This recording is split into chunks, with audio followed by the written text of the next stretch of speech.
Avantika music में आपका स्वागत है। अवंतिका म्यूजिक को सब्सक्राइब करने के लिए सब्सक्राइब के लाल बटन को दबाएं और नए नए गाने पहले सुनने के लिए घंटी को दबाएं।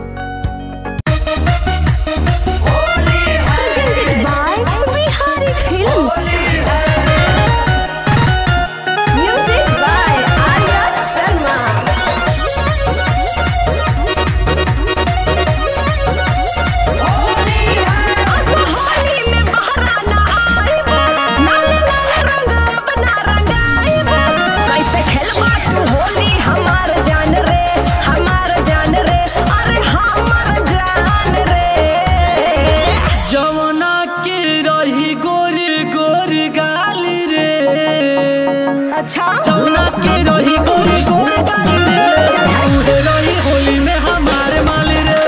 जौना के रही गोरी गोरी गाली रे उहे रही होली में हमारे माली रे। जौना के रही गोरी गोरी गाली रे उहे रही होली में हमारे माली रे।